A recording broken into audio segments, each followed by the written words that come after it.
Hey everyone, happy Thursday. Welcome to So What, the Marketing Analytics and Insights live show from Trust Insights. I am joined by my dog, apparently, Chris and John. This week, we are talking about evaluating your 2020, like what happened, and making 2021 decisions. So we're going to walk through, developing a so what mentality. Why do we care about this thing? We're going to talk about how you can use the data that you have, and then we're going to show you some other advanced techniques. And then we're going to talk about making decisions and taking action. And so, just as a note, this is our last show of 2020 because next week is Christmas Eve, and the week after that, the Trust Insights offices are closed. We all need a break.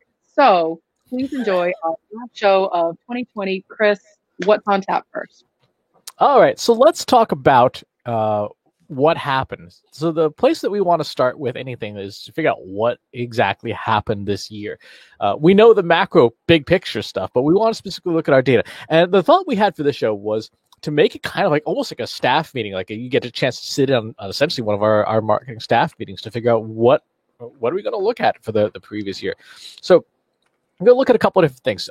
The data we're going to look at comes from Google Analytics. And if you don't have more advanced tools, Google's advanced assisted conversion software is pretty good, right? So it'll give you a sense of like what, from the conversions you have set up, from the goals you have set up, what things delivered and what kinds of conversions do they deliver.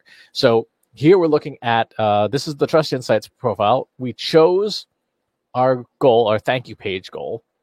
I'm going to crank the look back window to 90 days because we know that we have a very long sales cycle, and 90 days is about the length that it can go. And I have the date set from April 1st onwards. Again, big picture, it was kind of a crazy year. And so things that happened before April, really that world is kind of gone, right? We all stopped going to conferences, for example. So things that worked really well for like going to a social media marketing world in March didn't really happen. After that, it did, but in virtual formats. So when we look at our conversions here, I switched to Source Medium. You can use your channel groupings if you want, but I would strongly suggest that as we move into Google Analytics 4, where channel groupings are gone, that you just get comfortable with Source Medium. If you want to look at just sort of a high-level view, you could just use Medium, for example, but I like Source Medium. So what we see here, we see some email newsletters sort of topping the charts there for both assisted and last touch conversions, organic search, more email. We see some social media stuff, speaking still in the mix, Slack, more social media stuff, and LinkedIn. Now, these are for conversions. And so we got to look at this and say, well, what did we do this year, Katie? It's been such this decade that was 2020. What did we do this year? No, I mean, and we know from our own, day-to-day tactics, we send, our weekly newsletters, we work on our SEO, and we do put some effort into organic social. And quite honestly, that's really our current mix. And so what we see is reflective of what we've done this year, which is good. And so the first question is, so what? It's great to look at this information, but if you're not going to change any of the things that you're doing, then don't bother. And that's the way that we're trying to think about, because you can get that analysis paralysis of it's the end of the year. I have to review everything. I have to look at all of the stuff that I've done. I have to get my hands on every single metric possible. But so what? Are you going to do anything with that information? Are you going to make decisions? Are you going to change course? Are you going to set budgets? If you're not, then save yourself the headache and don't do that. Don't look at that information.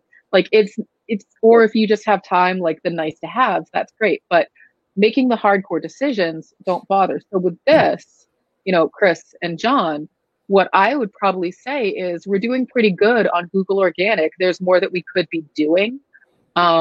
We definitely want to keep all of our newsletters at the cadence they're at. And then we probably want to do a little bit more with social, put a little bit more of a concerted effort behind it. The thing we know we're not doing is we're not running any paid ads. So to see that pop up would be odd. So that might be something that we might consider doing moving into the new year. Yeah. The other thing I want to call out is Google provides a ratio here of assisted to last touch. And essentially the number of assisted conversions divided by the number of last touch conversions. That number tells you a little bit about the messaging on that channel. Is that channel a transactional channel where that's the last thing that nudges somebody over the finish line, or does it play a role earlier in the customer journey? And what we see here is there are some channels like this one here, my social media, my personal social media, as a ratio of 4.5. So it helps many more conversions than it is the last nudge across the finish line. So from that perspective, I should be thinking about, okay, maybe instead of sharing, book an appointment with John Wall right now, maybe I should be sharing more of just like Trust Insights blog content, since clearly that's an introductory channel. That's a channel where it's not the last thing somebody does. On the other hand, when I look at my Almost Timely newsletter, that's a 0.7. That there's more conversions happening towards the end. So that's the place where it's like, yeah, book a call with John Wall right now, because clearly people there in that channel, they know who we are. They know, they're willing to do some conversion. Where I think it gets interesting is when it's about even, like Slack down here. Slack is about even on the total number of conversions. So that's one where we have to do some more testing, I think, to say like, okay, is it better suited as a conversion channel? Or is it better suited as an awareness channel? And the real challenge with that one is the fact that you can have a direct messaging session with somebody and I actually get them to close a deal, and none of that will ever show up in here because you're not clicking through to a website and stuff. So there's some oddities there. But you're right, we don't do any paid. I'm honestly surprised in this map, the very basic map, that more social stuff isn't showing up. And a big part of that is because this doesn't take into account all the different ways that somebody can interact with us. So for that, we would use a technique that we call Markov chain modeling. And what this does is it allows us to see those two types of conversions, merge them together and say, okay, what was the most important thing that that pushed people over the finish line? So we see here again, Almost Timely in the headlights, email. We're pretty clear on this. This is this so far passes a sniff test. Interestingly, Facebook shows up now as number 5 because apparently it's playing such a significantly greater role on awareness that it doesn't even show up in Google's version of this, but it's number 5 on our chart. And so a question I have there is, we don't really do much with Facebook, do we? Well, we're live on Facebook right now. Yep, exactly. And I think that's probably some of what's happening. We see LinkedIn there as well. We see our Slack, Twitter is in there. And then we see some other stuff. We see Marketing Over Coffee towards the middle. We see the IBM community in there. We see Business Wires and TalkWalker, our partner TalkWalker. So when you use a more advanced attribution model, you get a better sense of, okay, what's really going on under the hood.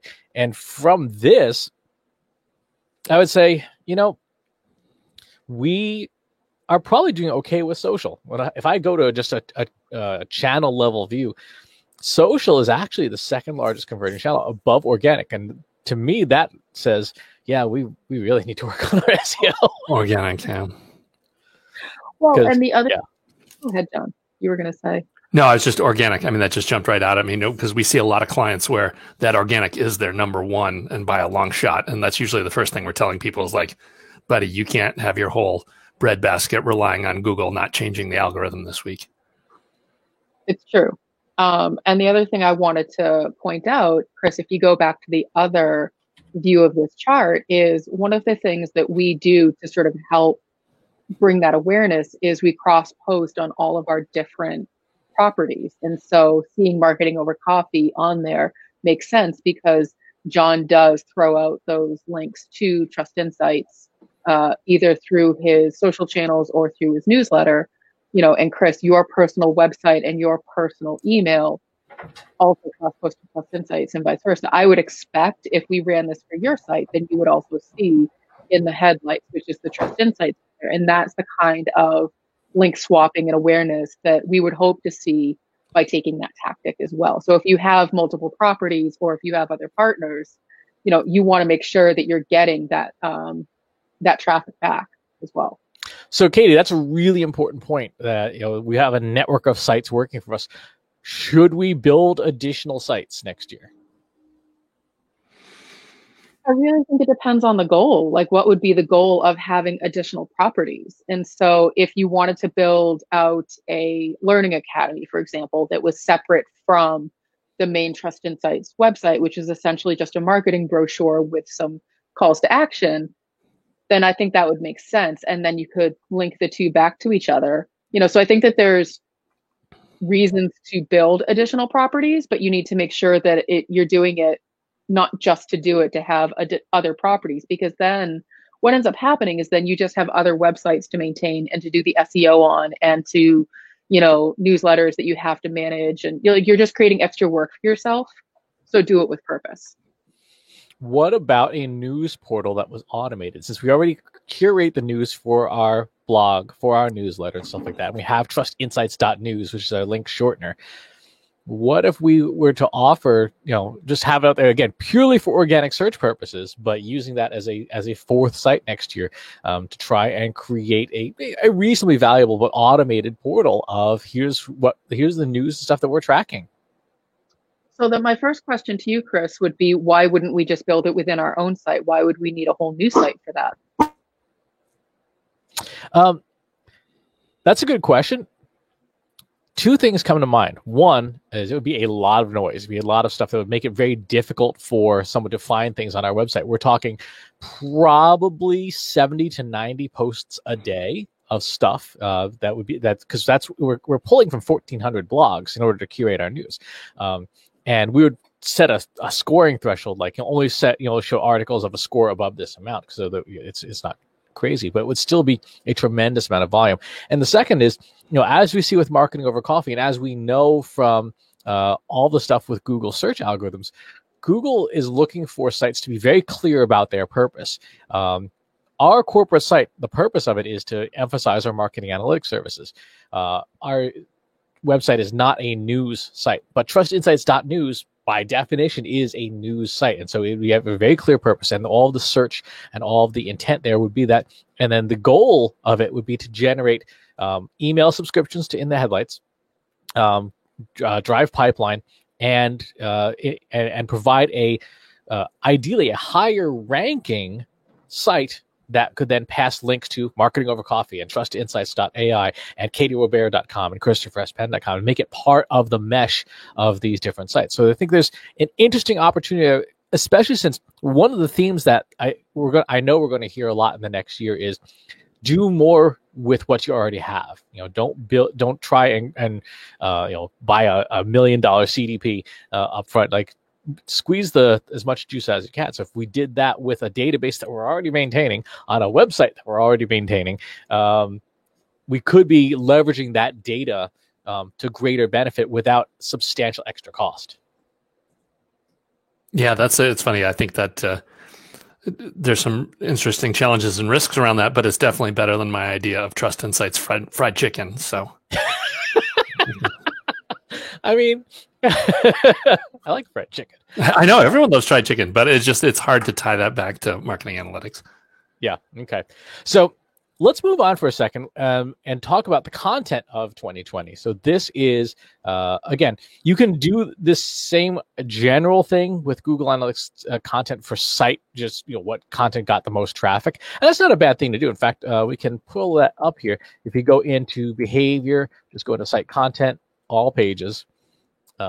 And wow, that's a lot of go away. We can see at the top content from which is what things got eyeballs and traffic this year. But one of the things, again, using that same type of machine learning model, we want to look at is what content actually helped convert, and that's where we get into the most valuable pages. And there's some similarities. Social media audience trends during the pandemic. Our white paper with Talkwalker was our number one converter. Our LinkedIn job hunting webinars are number 2. In the Headlights, the company homepage, the Data Science 101 event we did with IBM earlier in the year, our Meta page, where can I get the slides, our competitive social media analytics strategy masterclass that we did with Agora Pulse is on here. So there's a lot of very current stuff, which is good. It means that all the stuff that we spent our time and effort on during 2020 is showing up at the top of the chart. Like if this was all posts from 2017, I'd be like, well, we just wasted the year. Well, and to that too, what we would want to see on there is our blog, which we publish 3 times a week, and also our contact form, which to us is a key page. So in addition to all of these downloadable resources, you want to see the pages with direct calls to action for people to come directly to you. And so newsletter sign up, contact forms, those kinds of things. You absolutely want to be seeing those on a report like this. Mm-hmm. So when you look at this, Katie, what do you, the things that you see is like, what should we not be doing, or what are we doing not enough of? You know, every time we take a look at this, the trend that sticks out is that original research. And so the thing that really converts people or helps people decide that they want to spend their time with us is the original research that we provide. And so moving into next year, what I would say is we should definitely figure out, you know, which of our partners are interested in doing more original research. You know, can we use their data to then analyze, or should we be publishing, you know, just our own original research with our own resources, whatever that looks like. So those are the kinds of things that I would definitely say should be on our roadmap, maybe once a quarter, because, you know, it's not a light lift by any means, but we can take a look at which of the research papers, what topics were the most popular, and is it time for just a refresh? Does that make it a little bit of a lighter lift? So those are the kinds of, you know, details that you can then dig into as well. I see, looking at this list, social media is still like the hot thing, which is astonishing. You know, 15 years after we started talking about social media, and data science seem to be the things that get people clicking the most. John, what about you? What do you see that's not on here that you would expect? You know, a company like ours. What else should be on here? Well, the one that gets me is that's there, and I wasn't expecting to see, is the where can I get the slides? In spite of events being destroyed this year, that still comes up way on the top of the list. So either you were totally awesome in first quarter, or the webinars and stuff are working for the rest of the year, both of which are fantastic. But so that was good to see. As far as stuff I don't see on there, you know, I don't know. This is the right mix of all original research stuff. The About Us, the team page getting up there into that top rung is the kind of thing that you love to see from an established site, you know, and so I'd like to see more of that. Of course, we got at number 4, you got the homepage too. And that's, as I'm saying this, I'm totally talking myself out of it. We've got contact and blog. So that's pretty good. We do have those key things, but that's, you know, as your site gets established, you're hoping to have at least 25% of the ones on this page be pages that are just always up on your site and always grinding out traffic. So you're not chained into that, oh my God, we got to come up with something awesome again this quarter to feed this. Yeah, I mean, I do see also a couple of services pages in here too, which again is really good to see. We have Google Analytics for readiness, and we have tech stack audit and repair and stuff. So in terms of that aligns well with, you know, what we've seen with our customers. So when you're doing this research for yourself on your own site, you should be looking at this with an eye towards, are these the pages that help drive conversions? Are they aligned with what you'd want to see? Are they a good mix of things, or are things not looking healthy? Let's see if I can find an example of something that's less healthy. Because, well, I mean, there's stuff here. This one from my website. This is a little concerning to me, because a lot of the posts that are sort of at the top here are older content, right? It means that, you know, 2020 wasn't a great year for my personal website. There's still a lot of stuff that, you know, like starting your public speaking career and stuff like that. The two concerns I had there: one, I'm not a speaking coach, right? That's not what I do. And yet people are going to these pages to find it. So yes, those pages may be well optimized for those search terms, but they also may be irrelevant and attracting the wrong audience. And two, again, there's not a lot of 2020 content on here. So it's like, I think from a personal perspective, I might have a problem on my site.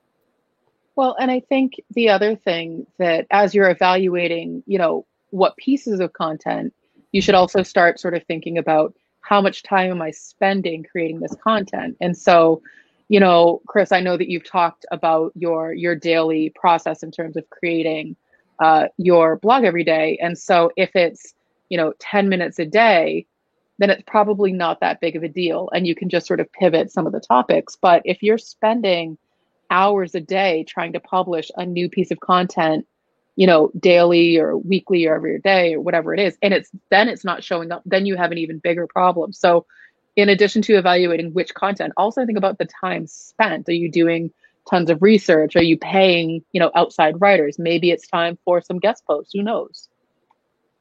Yeah, I mean, I'm thinking, looking at this, as much as I enjoy doing it, it might be time to sunset the You Ask I Answer series, because again, it's not the top of the charts here. And maybe, re-looking at that, from a strategic and data perspective, it doesn't look great for that series. Well, and I think you also have to evaluate, how that type of information gets disseminated. Do people have to go to your website to get the full content, or can they just see the full content on a different social media channel or on your YouTube channel, so they can bypass your website altogether? So those are all considerations in terms of your strategy. That's a really good point, because when I look at the digital customer journey from my site, YouTube definitely is in the top 10, which means that, there could be a substantial amount of content consumption there.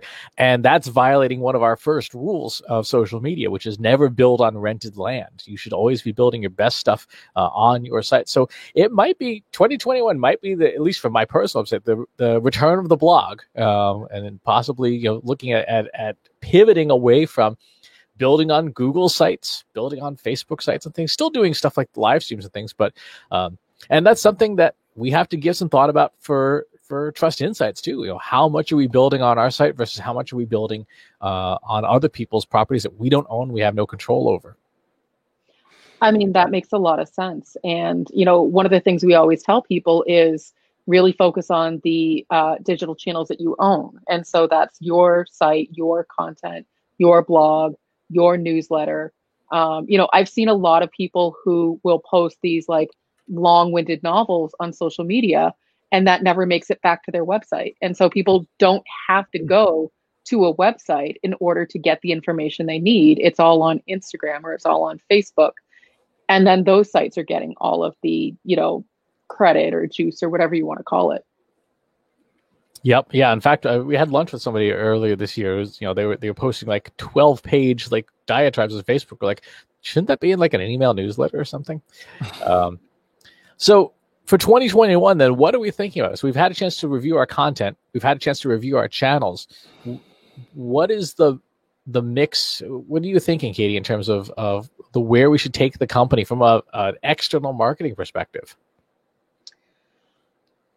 I think one of the things that we've done this year by choice is we have streamlined our blog. So we do it 3 times a week, but it's either automated content or it's recycled content, meaning that the blog on Wednesday is just a posting of the podcast, and the blog on Friday is a posting of this live stream, and the blog on Monday is a roundup of curated news articles. And so we're actually actively not taking a lot of time to do our blog anymore. We're focusing more on that original research. We're focusing more on video content.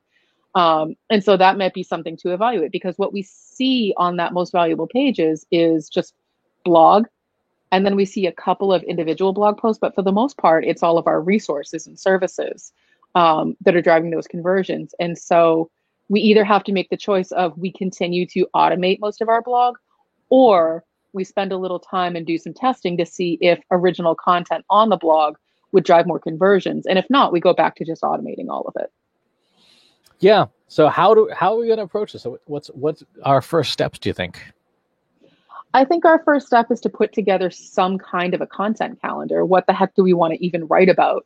And that's where we would pull in some of that SEO data to see what are we currently known for versus what do we want to be known for. So there's, you want to use that information to optimize your website, but you also want to reserve some of that information if you're going to be creating a content calendar, so you're not competing against yourself for the same terms. And so that's where I would start, is I would start to figure out, one, how much time do we have to dedicate to creating original blog posts every week? There is a reason why we stopped doing it and moved to the methodology that we're doing now. So do we have that time back? Did it magically suddenly appear again? So that's question number one. question number 2 is, what the heck do we want to write about? And can we look back at older blog posts to see what was working to start to figure out what we want to do moving forward? And then number 3 is we just have to do the thing. We have to write it. One of the things that sticks out to me that, if we're going to go way back in time here to 2008. Our friend and former CEO Todd Deffrin had coined the term content optimization way back then of saying, like, take a piece of content, blow it up into a bunch of little pieces. And it occurs to me that we have not really, we do create a lot of that content every week already. If you read the Trust Insights newsletter, you've got an original blog post functionally at the top of every newsletter, and you've got a piece of original research in every newsletter. Maybe one of the things we think about is, going back and changing our process to say the newsletter goes out on Wednesdays, and that's the exclusive for people who subscribe to the newsletter, which you can get at trustinsights.ai/newsletter. And then maybe the following week, that cold open becomes a blog post, and then maybe the following week, that last week's data, which is kind of like, it's like fish, it's best when it's fresh, becomes a blog post of its own, because it is keyword rich and we're doing the research anyway. And maybe that's an opportunity, especially since we don't really have you and John involved in the content production process as much. Maybe it's an opportunity for you to take the content from the newsletter and then append it and add your own interpretation to it, and that becomes the blog post the following week. Again, we're not trying to drastically increase the amount of work we'll have to do. We're trying to repurpose the stuff that's already there, but maybe that's part of the testing plan, to say, how do we take these engines that we've already built and put a body and some seats and a steering wheel on them. I think that that's a smart approach, and that's a smart approach for any organization who is spending the time to create that original content. So think about, where can people get it exclusively versus where can they get it, anyone can get that access to that information. And is there an opportunity, to repurpose some of that information? Now, John, I know you don't have a blog on the Marketing Over Coffee website, but you do send out a newsletter, and, people who have subscribed to the newsletter obviously get all of the content when you send it, but maybe it's an opportunity to post older editions of the newsletter or snippets of content from those newsletters, originally seen in newsletter edition, whatever it is, sign up here. And so maybe that, for a site like yours that doesn't have a blog, but you have a website and content, that might be an opportunity. And so it's just sort of thinking through, Chris, building on that idea of repurposing work you've already done. How can people do it in all different kinds of scenarios? And so obviously, I'm calling out Marketing Over Coffee because the site functions differently than the Trust Insights website, but that doesn't mean you can't take the same kind of approach. Yeah, definitely. Because with the audio focus there, I mean, really the website traffic is almost insignificant. Really it's one of those properties where, people are coming to us from Spotify and Apple Music and all these other places. And so the website really doesn't get any activity. So yeah, maybe switching to a daily news and just having the podcast be one day of that touch. That's another interesting angle to explore. But I don't know, in my mind, the data is pretty clear that fried chicken is where we need to be going. So just to play crazy senior executive today, that's my... What about the vegans? Yeah. There's vegan chicken. Sure. If you ever watch, Sean Evans' Hot Wings, the Hollywood stars who are vegans, like, they get the vegan wings. It's like a ball of something on a stick, and it is on a stick. It has like a faux bone. Yeah, it could be. You guys are making this sound so incredibly appetizing. I think that means that we are coming to the end of our last episode for 2020. We will be back the first week of January 2021. But yeah, I think that we have done our own testing with this live show to see. And I think, Chris, what you were just showing in our customer journey is that by going live on Facebook and other channels, those channels are bringing more awareness, which is great. That's where we want social media in our customer journey. Exactly. So we have that there. We are going to try and squeeze more out of the content we're already creating, atomizing it, splitting it up, and things like that. I would say for anybody who is looking at the content that you're creating and trying to figure out, because you're going to be asked next year, how can you do more with less? How can you get more juice for the squeeze? If you've got a piece of anchor content like a live stream or a podcast or a newsletter, in our case, how can you split that up, not sacrifice quality, in fact, increase the quality of your anchor content, and then break it up into pieces so that's more easily distributed in shares? I think that would be a sensible way to scale some of the stuff. And that way we'll still give you time to produce those big hero pieces of content once a quarter or maybe once a month. Mm-hmm. I agree. I think that's sound advice. Do more with less. Good luck. Do more with less, or just do more. Thanks to everybody who has been part of the show this year. We have had a great time doing it with you. And please feel free to stay tuned in. We hope you have a safe and happy and healthy holiday season, and we'll see you all in 2021. Thanks for watching today. Be sure to subscribe to our show wherever you're watching it. For more resources and to learn more, check out the Trust Insights podcast at trustinsights.ai/TI podcast and a weekly email newsletter at trustinsights.ai/newsletter. Got questions about what you saw in today's episode? Join our free Analytics for Marketers Slack group at trustinsights.ai/analytics for marketers. See you next time.